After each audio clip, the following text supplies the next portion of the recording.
ओम सूर्याय नमः। आज रविवार को आप सुनिएगा रविवार व्रत कथा। प्राचीन काल में एक राजा था और एक रानी थी। उनके पास सिपाही, घोड़े, दासियां, धन दौलत की कोई कमी नहीं थी। सिर्फ उनकी कोई संतान नहीं थी। इसी कारण से वे दोनों राजा रानी बहुत दुखी रहते थे। संतान प्राप्ति के लिए उन्होंने हर तरह के दान, धर्म, धार्मिक अनुष्ठान, जप, मंत्र, पूजा पाठ आदि सब कुछ किया, पर लेकिन इसका कोई फायदा नहीं हुआ। जब राजा और रानी वृद्ध होने लगे तो दोनों को बहुत चिंता हुई और वे दोनों सोच में पड़ गए कि अब हमारे इतने बड़े राज्य का क्या होगा, कौन बनेगा इस राज्य का वारिस और कौन लेगा प्रजा की जिम्मेदारी। राजा और रानी दिन रात इसी चिंता में पड़े रहते थे। उन्हें खाने और पीने की भी कोई सूध नहीं रही थी। तो एक सुबह राजा के दरबार में एक साधु आता है। दासी रानी को बतलाती है कि कोई साधु आया है। तब वह दासी से कहती है, यह मेरा अंतिम दान धर्म है, इसके बाद मैं अपने हाथों से कोई दान धर्म नहीं करूंगी। और रानी चावल भरा छाछ हाथ को लेकर के बाहर आती है और साधु की झोली में भिक्षा डालने के लिए आगे बढ़ती है तो उसके चेहरे पर छाई हुई उदासी को देखकर साधु की दृष्टि में आती है। वह उससे पूछता है कि रानी साहिबा, आपको क्या हुआ है, आप इतना उदास क्यों हो गई हैं। तब रानी साधु को सारी हकीकत बताती है और सिसकने लगती है। उस पर वह साधु कुछ पल गंभीर हो जाता है और कहता है कि चिंता मत करो रानी साहिबा, आपकी संतान की इच्छा पूर्ण हो जाएंगी। आपकी केस से एक पुत्र सा जन्म होगा। मात्र वह 14 साल तक ही आप लोगों को मिलेगा। इसके आगे वह जीवित नहीं रह पाएगा। इससे बढ़कर आपको कुछ देना मेरे लिए संभव नहीं है। अपनी बात पूरी करते उसने अपनी झोली में हाथ डाला और झोली में से एक भभूत निकाल करके रानी को दे दिया और कहा, आप और महाराज दोनों इसे बांटकर ग्रहण कर लेना, तुम्हें जल्द ही पुत्र की प्राप्ति होगी। और वह साधु अपनी राह को चल गया। इसके जाने के बाद रानी सोचने लगी कि 14 साल तो 14 साल ही सही, उतने समय के लिए हमें पुत्र तो मिलेगा, यही काफी है। इतने साल तक मैं उसे जी जान से बड़ा करूंगी, उसे ढेर सारा प्रेम करूंगी, लाड दुलार करूंगी, अपनी संतान की मुराद पूरी करूंगी। उस रात अपना सारा राजकाज खत्म करके राजा जब रानी के महल में गए तो रानी ने राजा को सारी बात बता दी और साधु की दी हुई भभूत राजा को दिखाकर बोली कि साधु महाराज ने यह भभूत हम दोनों को ग्रहण करने के लिए दिया है। राजा बोले, इतना दान और धर्म किया, जप और तप किया, इसका कोई फल नहीं मिला। अब इस भभूत से हमें क्या संतान प्राप्त होगी। उस पर रानी बोली, जब इतना सब कुछ कर लिया तो अब यह भी सही, क्यों हम उस साधु को क्रोध में बुलाएं। राजा को अब किसी बात पर विश्वास नहीं था, पर रानी को दुख ना पहुँचे इसलिए वह राजी हो गया। और राजा रानी दोनों नहाते धोते हैं, फिर अपने भगवान का नाम स्मरण करते हैं, अपने पुरखों और स्मरण करते हैं और उस साधु महाराज का नाम स्मरण करके वह भभूत बांटकर दोनों खाते हैं। इसके बाद दोनों निश्चय होकर सो जाते हैं। तो कुछ ही दिन गुजर जाते हैं और साधु द्वारा कहे अनुसार रानी गर्भवती हो जाती है। उस पर राजा और रानी दोनों ही खुशी गगन में नहीं समाते। राजा रानी से बोलते हैं, महारानी, सचमुच साधु महाराज की कृपा हो गई। तो 9 महीने बाद रानी ने एक सुंदर पुत्र को जन्म दिया। राजा ने बड़ी धूमधाम से पुत्र का नामकरण किया। सारे राज्य में 8 दिन तक अंश तर्पण रखा, उत्सव मनाया गया। आप पुत्र की कुंडली देखने के लिए राजा के सबसे विद्वान पंडित जी को बुलाया गया। जो कुंडली देखकर पंडित जी बड़े चिंतित होकर कहने लगे, महाराज, हमारा राजपुत्र सिर्फ 14 साल तक हमारे पास रहेगा।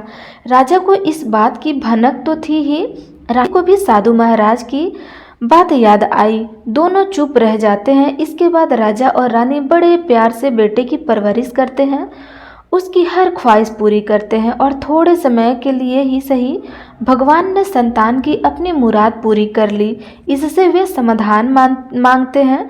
राजपुत्र दिन प्रतिदिन बड़ा होता गया। जब वह 7 साल का हो जाता है तो राजा एक अच्छे गुरु की नियुक्ति करने के लिए पढ़ाई लिखाई करने के लिए या घुड़सवारी आदि 12 विद्याओं का शिक्षण देते हैं। जब वह सब शास्त्र विद्या में परंपरागत हो जाता है और 12 साल की उम्र का हो जाता है, तब एक अच्छी सी राजकन्या खोजकर उसकी शादी करा देते हैं। तो 2 और साल बीत जाते हैं, बेटा 14 साल का हो जाता है। एक दिन राजपुत्र राजा से बोलता है कि पिताजी, मैं अपना सारा राज्य घूमकर देखना चाहता हूँ। आज तक मैंने सिर्फ एक रजवाड़े के अतिरिक्त कुछ देखा ही नहीं है।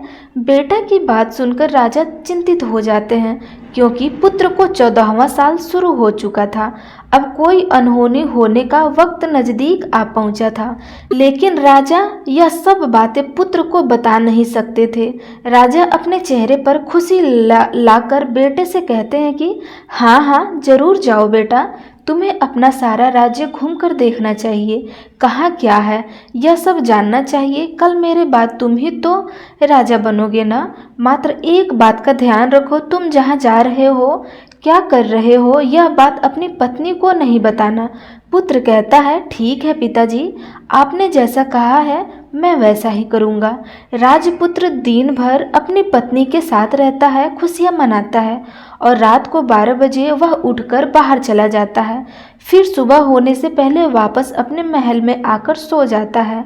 ऐसा बहुत दिनों तक चलता रहा और पुत्र का 14वां साल खत्म होने के कुछ ही दिन बाकी रहे थे। इतने में उसकी पत्नी यानी छोटी रानी रात में जग जाती है। वह देखती है कि बिस्तर पर राजपुत्र नहीं है। वह महल में सब जगह देखती है तो राजपुत्र कहीं नजर नहीं आते हैं। वह क्या करती है, किसे कहती है, वह चुपचाप रहती है।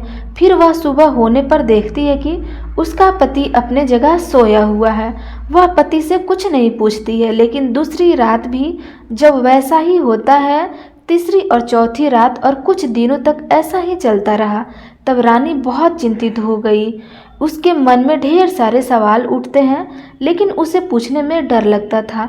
शायद पति गुस्सा होकर बैठे सास ससुर से पूछने के बारे में सोचा तो उसकी कुल मर्यादा बीच में आ जाती थी।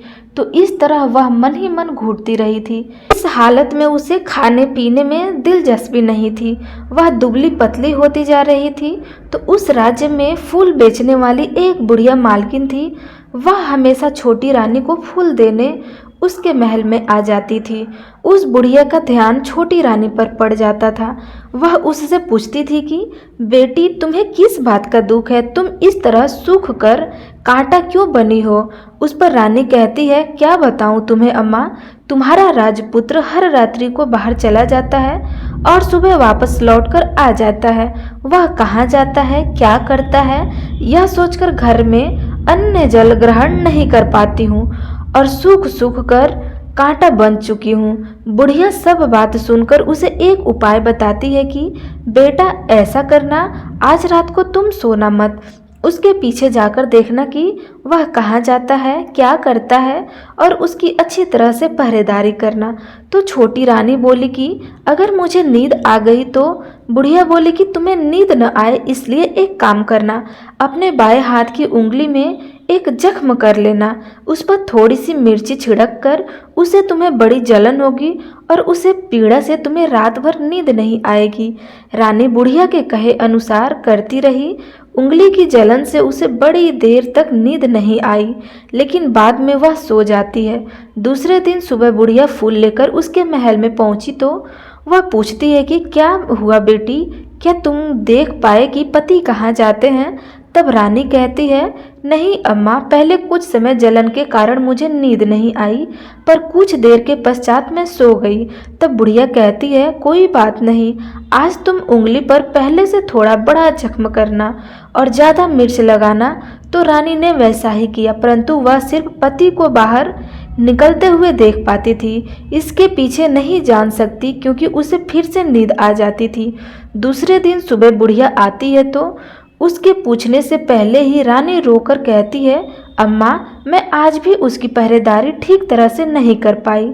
तब बुढ़िया कहती है, रोना नहीं बेटी, सब कुछ ठीक हो जाएगा।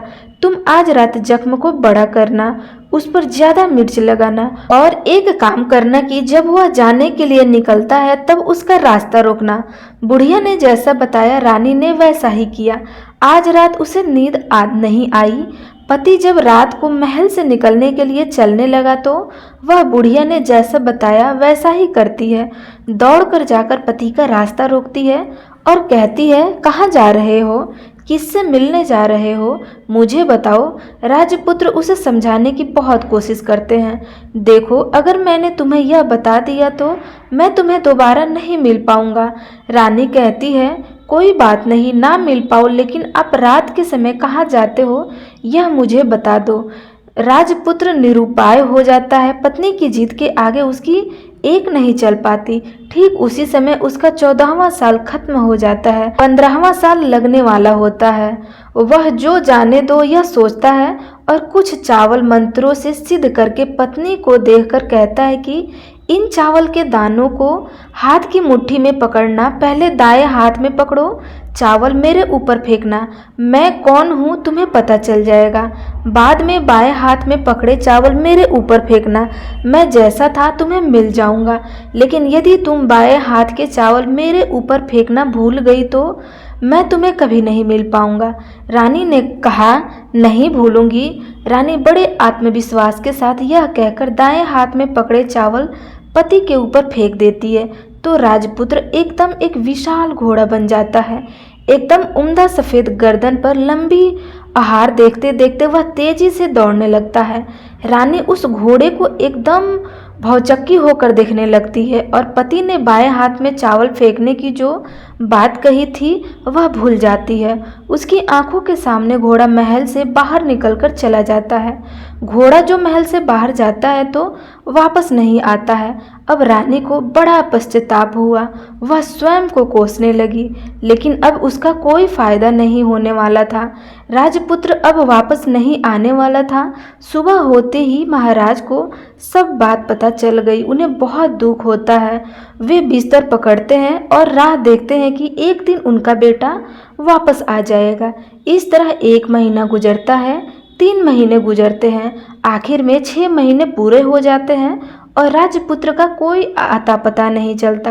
प्रधान राजपुत्र को ढूंढने के लिए राजा के गांव-गांव सिपाही भेजते हैं, लेकिन उन्हें कोई सफलता नहीं मिलती। इधर रानी अपनी हठ के कारण पति गायब हो गया है यह सोचकर स्वयं को मन ही मन कोसती है और प्रण लेती है कि कुछ भी करके पति को ढूंढ कर लाएंगी और उसे वापस लेकर आएंगी।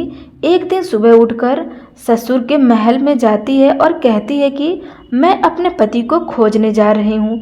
महाराज को और क्या चाहिए था, कुछ भी करके उनका बेटा उन्हें वापस मिलना चाहिए था। वे बहू को जाने की अनुमति देकर कहते हैं, बेटी तुम्हें जो चाहे वह करो, जहाँ जाना है वहाँ जाओ, लेकिन हमारे बेटे को वापस लेकर आओ। अब रानी अपना शाही भेष बदलकर एक सेठानी बन जाती है। कुछ दासियों को, कुछ नौकरों को साथ ले लेती है, कुछ सामान साथ ले लेती है और राजा की सीमा पर जाकर वहाँ एक भोजनालय खोल देती है। वहाँ आने वाले सब यात्रियों को खाना मुफ्त में देने लगती है। मात्र एक शर्त रखती है कि खाने वाले को उसकी देखी हुई कोई अजीब चीज उसकी मालकिन को यानी राजकन्या को बतानी पड़ेगी। तो वहां आने वाले हर नागरिक अपनी तरफ से मैंने यह देखा कहकर वहां से मुक्त खाना खाकर जाते थे। परंतु रानी को जो बात चाहिए थी वह अब तक नहीं मिल पाई थी। ऐसे ही कुछ दिन बीत गए तो रानी के महल में फूल लेकर जाने वाली बुढ़िया के एक बेटा और बहू थे। उनका एक छोटा बेटा था, यानी बुढ़िया का एक पोता था। तो बेटा और बहू सुबह काम के लिए निकलते थे तो पोते को संभालने की जिम्मेदारी बुढ़िया पर रहती थी। दिन भर पोते को संभालती थी। एक दिन बुढ़िया को पान खाने की आदत थी तो पान लगाने के लिए चूना चाहिए था। वह उसे तैयार करने के लिए सीपियाँ लेकर आई। इन सीपियों को भूनने के लिए गोबर के कंडे चाहिए थे। कंडे इकट्ठा करने के लिए वह बांस की टोकरी लेकर चरवाहे के मैदान में गई। वहां बहुत सारे कंडे थे। उन्हें जमा करते करते उसे घर आने में अंधेर हो गया। इस ओर शाम होते ही काम से वापस आकर बेटा और बहू घर पहुंचते हैं तो देखा कि बच्चा घर पर अकेला है और रो रहा है। वे दोनों गुस्से से लाल पीले हो गए। इतने में बुढ़िया घर आ पहुंची। बेटे ने पूछा, पोते को घर अकेला छोड़कर कहाँ गई थी। तब बुढ़िया बताने लगी कि मैं गोबर के कंडे इकट्ठा करने गई थी। इस पर बेटा बोला, दोबारा बच्ची को अकेला घर छोड़कर यदि कहीं गई तो मैं तुम्हें बहुत पीटूंगा। तब बुढ़िया कहने लगी, नहीं बेटा, फिर कभी ऐसा नहीं करूंगी। लेकिन दूसरे ही दिन बुढ़िया यह बात भूल गई और फिर चरवाहे के मैदान पर कंडे इकट्ठा करने के लिए चली गई। शाम को जब बेटा और बहू काम से वापस लौटे तो देखा कि बच्चा घर पर अकेला है और रो रहा है। अब उसके बेटे की सनसनी खत्म होने लगी और बुढ़िया के वापस आने पर उसे घर से निकाल दिया। बुढ़िया रात भर घर के बाहर अंधेरे में बैठी रही और सुबह होते ही हाथ में टोकरी लेकर कंडे इकट्ठा करने के लिए निकल गई। उस दिन उस पर कंडे इकट्ठा करने का मानो पागलपन सवार हो गया था। कंडे इकट्ठा करते करते जब अंधेरा हो गया उसे मालूम ही नहीं चला। उससे जब ध्यान आया तो गांव का रास्ता भी ठीक तरह से दिखाई नहीं दे रहा था। वह अंधेरे में आंखें फाड़कर देखती देखती किसी तरह आगे निकल पड़ी तो एक कपिला गाय छन छन की आवाज करती गली की घंटी बजाते ठुमक कर उस मैदान पर आ गई। उसे देखकर बुढ़िया सोचने लगी कि इस गाय के पीछे पीछे जाऊंगी तो गांव तक पहुंच जाऊंगी। तब बुढ़िया उसके पीछे पीछे जाने लगी। वह गाय उस मैदान से लेकर एक एक करके 6 मैदान पार करती गई। आखिर में वह 7वें मैदान तक पहुंची ही थी तो क्या होता है कि उस मैदान पर एक बड़ा सा पत्थर है। गाय जाकर उस पत्थर को अपना सींग मारती है। जब गाय ने सींग मारा तो वह पत्थर दूर हट गया और पाताल से नीचे जाने की सीढ़ियां दिखाई देने लगी। तब वह गाय उन सीढ़ियों से नीचे जाने लगी। बुढ़िया अब वह देख रही थी और झट से जाके गाय की पूंछ को पकड़ लिया। वह गाय के साथ नीचे पाताल में पहुंच गई और तुरंत ही गाय की पूंछ छोड़ दी और इधर उधर देखने लगी। उसने देखा कि वहां दीप और दिए जलते हैं और तेज रोशनी गाय के ऊपर पड़ती है और वहां उद्भट घटनाएं घटने लगती है। गाय के नीचे जाते ही उसके गले में अपने आप साल पड़ गई और छम छम करके कोई दूध आड़ी में गाय का दूध दूहने लगा। लेकिन जो भी कोई वह कर रहा था वह मात्र दिखाई नहीं दे रहा था। बुढ़िया बहुत घबरा गई, कहाँ आकर फंस गई यह सोचने लगी और यहाँ वहाँ छिपने के लिए जगह ढूंढने लगी। लेकिन उसे कहीं भी जगह नहीं मिला, हर जगह उजाला ही उजाला था। वह एक कोने में खड़ी हो गई और कुछ सामने हो रहा था उसे चुपचाप देखने लगी। उसने देखा कि वहाँ एक उम्दा सफ़ेद घोड़ा और 2 कुंडे थे। उसमें से एक कुंड में उस घोड़े ने छलांग लगाई और ऊपर आ गया और उस घोड़े को अब राजपुत्र का रूप प्राप्त हो गया।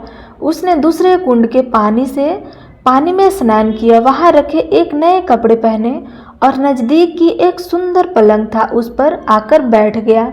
उसके सामने अपने आप 5 पकवान की थाली आ गई, दूध की एक प्याली भी आ गई, 5 सुपारी आ गई। उसके सामने एक दिया जलता रहा और राजपुत्र ने खाना खा लिया, पानी पी लिया, 5 सुपारी खाई और बिस्तर पर लेट जाने से पहले सूर्यदेव का स्मरण करके सामने जलते हुए दिए से पूछा, हे दीपंकर, मेरे माता पिता क्या कर रहे हैं? दिया बताने लगा, वो तो बेटे के शोक में डूबे हैं, राजपाट कौन संभालेगा? तो उसने बोला कि राज्य प्रधान संभालेंगे। उसने पूछा कि मेरी पत्नी क्या कर रही है? तो दिये ने बोला कि उसने चौराहे पर भोजनालय शुरू कर दिया है और आते जाते लोगों से वह नई खबर के बारे में पूछती रहती है। दिये के यूं कहते ही राजपुत्र कहने लगा कि ठीक है। उसके बाद वह सो गया। बुढ़िया कोने में खड़ी हुई सब देख रही थी। ऐसी अद्भुत घटना उसने जिंदगी में पहली बार देखी थी। उसके अंदर ही अंदर चिलबुलाहट होने लगी। वह अपनी भूख प्यास भूल गई और आगे क्या होता है कि उसे उत्सुकता से देखने लगी। लेकिन उसके बाद और कुछ घटनाएं नहीं घटती।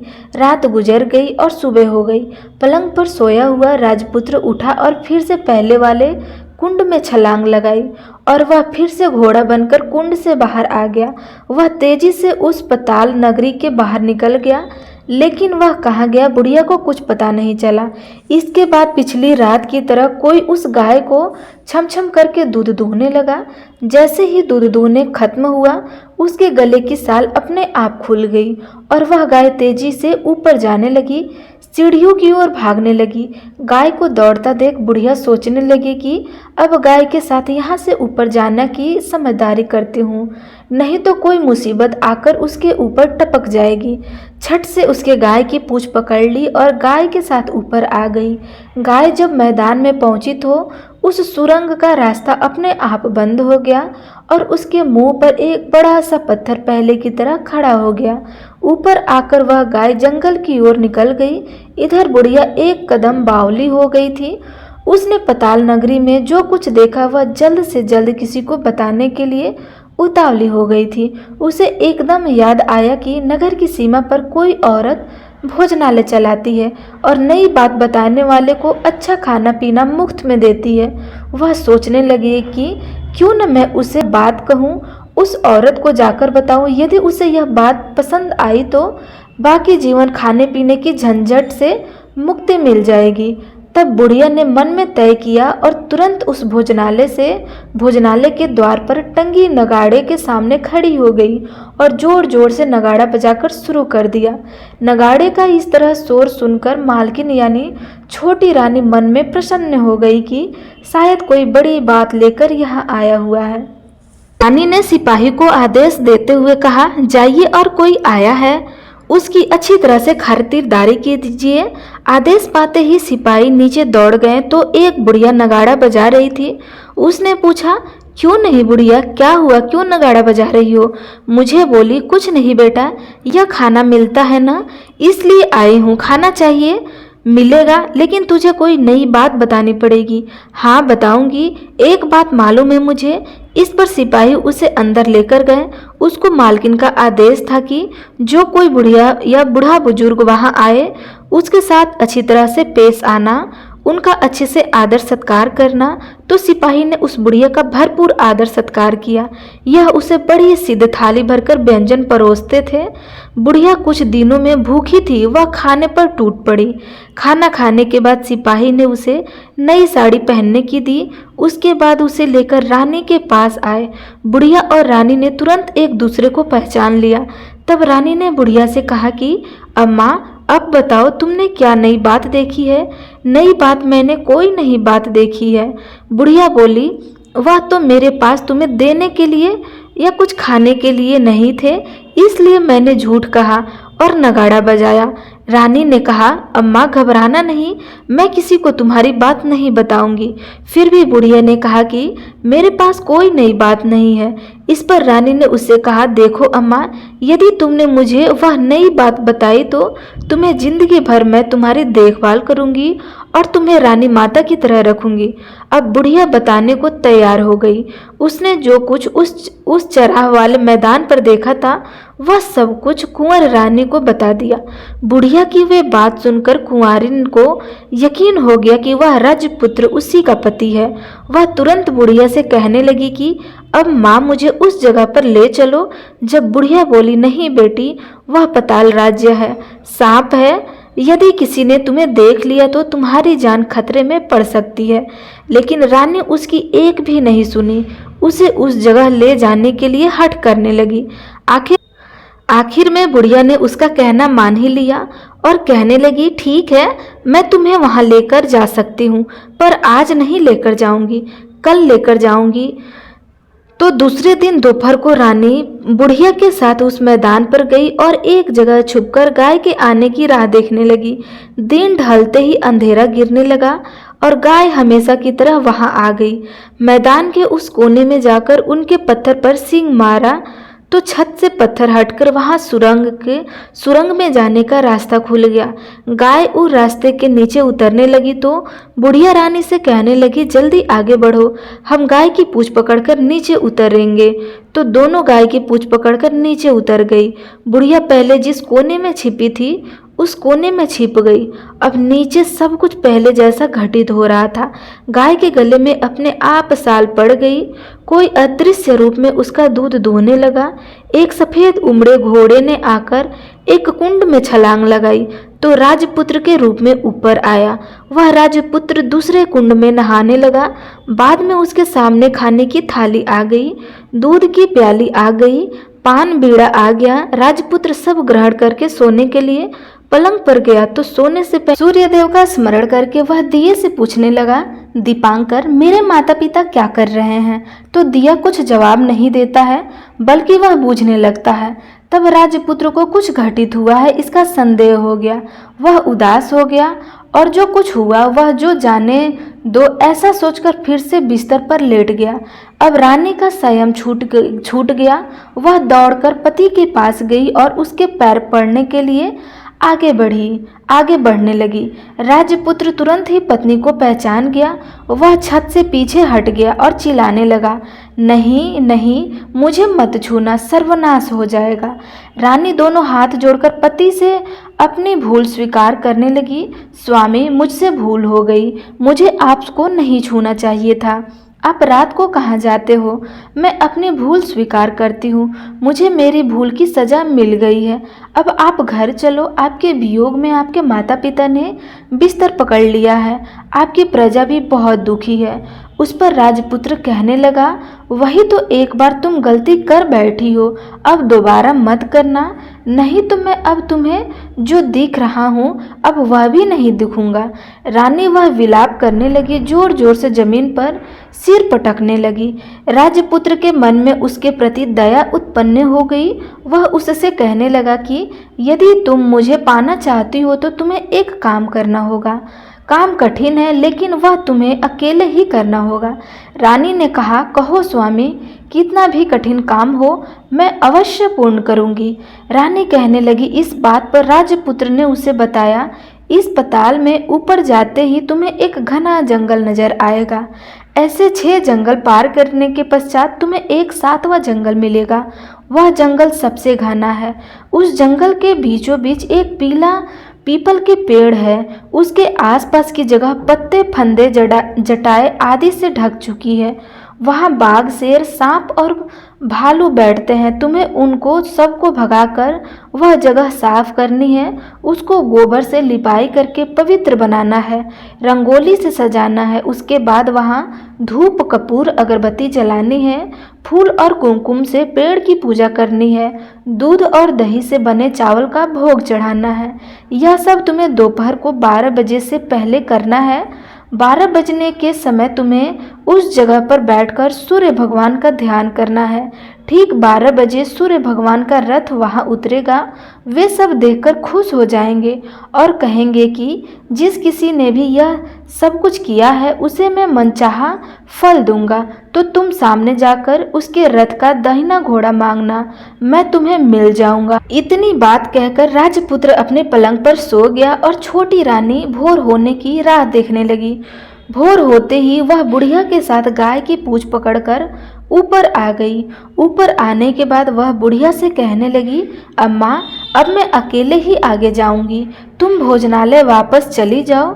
वह जंगल में जाकर राजपुत्र की बताई जगह ढूंढने लगी और स्वयं आरी से वह सब साफ करने लगी। करके बाद में राजपुत्र ने जैसा बताया वैसा ही लिपाई पोताई करके वापस आ गई। दूसरे दिन सुबह होने से पहले उठी और जंगल में उस जगह पहुंची। वहां जाकर इत्र और गुलाब का पानी छिड़क कर उस जगह सुगंधित धूप, अगरबत्ती जलाकर उसे पवित्र किया और पूजा की सब सामग्री वहां तैयार कर सूर्य भगवान का ध्यान करने के लिए बैठ गई। जैसे कि पति ने बताया था कि दोपहर को ठीक 12 बजे सूर्य भगवान का रथ उस पीपल के पेड़ पर आकर रुका है। सूर्य भगवान ने जब रथ से नीचे देखा तो सुगंधित वातावरण देखकर वे बहुत प्रसन्न हो गए। फिर वे बोले, जिस किसी ने यह काम किया है वह यहाँ आकर आज मुझसे कुछ भी मांगे मैं उसे दूंगा। रानी ने जब यह शब्द सुनी तो बिना समय गवाए दौड़कर उनके सामने आई और उनको दंडवत नमस्कार करके बोली, भगवान, वह मैं ही हूँ, मैंने यह जगह साफ किया है। अच्छा, तो तुम्हें जो चाहिए वह मांगो। भगवान, मुझे आपके रथ का दाहिना घोड़ा चाहिए। सूर्य भगवान बोले, नहीं, मैं तुम्हें और कुछ दे सकता हूँ, लेकिन यह घोड़ा नहीं दे सकता। मेरे रथ के 12 घोड़े हैं, तुम चाहो तो कोई और घोड़ा मांग लो, लेकिन यह दाहिना घोड़ा नहीं, वह मैं तुम्हें नहीं दे सकता। छोटी रानी ने एक नहीं सुनी। वह सूर्य देव से एक ही बात कही जा रही थी। वह दाहिना घोड़ा दे दीजिए, नहीं तो मैं आपके पैरों में गिरकर अपनी जान दे दूंगी। अब सूर्य देवता धर्म संकट में पड़ गए। उन्होंने वचन दे दिया था, अब अपने वचन से पलट भी नहीं सकते थे। ठीक है, दे दिया तुम्हें घोड़ा, सूर्यदेव ने कहा। फिर एक बात और भी कही, देखो मैंने तुम्हें घोड़ा तो दे दिया है, लेकिन वह तुम्हें यहाँ नहीं मिलेगा, तुम्हें उसे पाताल लोक में जाकर लाना होगा। रानी बोली, पाताल लोक में ही क्यों भगवान, मैं उन्हें पाने के लिए कहीं भी जा सकती हूँ। रानी को वचन देकर सूर्यदेव अपने मार्ग को चल गए और इधर रानी जंगल में अपने भोजनालय में आ गई। फिर वह बुढ़िया को लेकर उस मैदान पर आ गई और जल्दी ही शाम हो गई। शाम होते ही वहां पर वह गाय आ गई और उसने सींग मारकर सुरंग का पत्थर हटाया और नीचे उतरने लगी। रानी और बुढ़िया जल्दी ही उसकी पूंछ पकड़कर नीचे उतर गई। नीचे पाताल में सब घटनाएं पहले से ही घटित होने लगी। घोड़े का एक कुंड में नहाकर राजपुत्र बन जाना, नहाए धोकर पलंग पर जाकर बैठना, तो उसे खाने की थाली, दूध की प्याली आना, पान का बीड़ा आना। लेकिन आज एक नई बात घटी। आज दो दो थाली, दो दो दूध की प्याली और दो दो पान के बीड़े उसके सामने आए। वह कुछ नहीं बोला। अपने हिस्से की थाली खाकर, दूध पीकर और पान का बीड़ा चबाकर वह सोने चला गया और हमेशा की तरह दिए से पूछने लगा कि दिए, दीपंकर, मेरे माता पिता क्या कर रहे हैं?